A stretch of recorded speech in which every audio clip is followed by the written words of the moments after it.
what is the WBS? The WBS in project management is the work breakdown structure.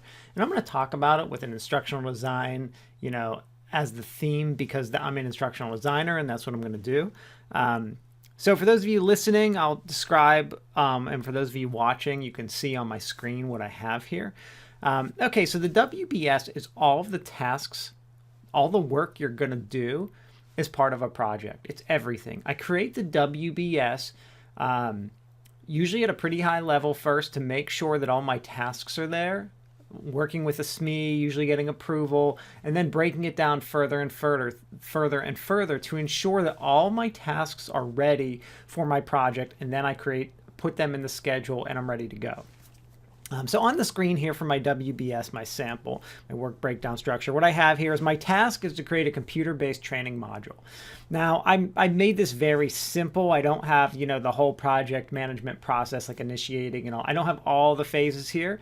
I've made it very simple, and I just have one small instructional design task. I have 1.0, I have needs analysis, 2.0 design, 3.0 graphics, 4.0 narration. Those are just a few small steps of the process that I think I want to display here. So usually what I would do is I would take this list to the client and say, hey, or usually the subject matter expert that I'm working with, and I would say, hey, am I in the right ballpark? And I'd have this done for the whole entire project to make sure that, hey, do we have everything here? And then let's start working on breaking this down further and further. So what does it look like broken down even further?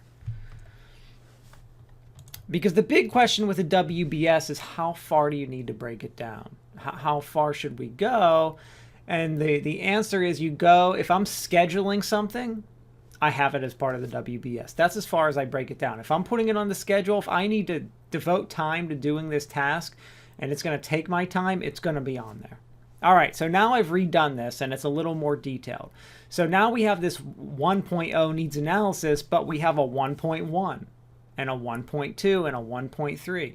So the needs analysis, so we have needs analysis 1.0. 1.1 is learner analysis. 1.2 is context analysis. 1.3 is gap analysis, and so on. And I've broken those down even further. So for my learner analysis 1.1, I have 1.1.1.1 small group sessions. And that's broken down into another category of small group sessions with group A session, group B subsession.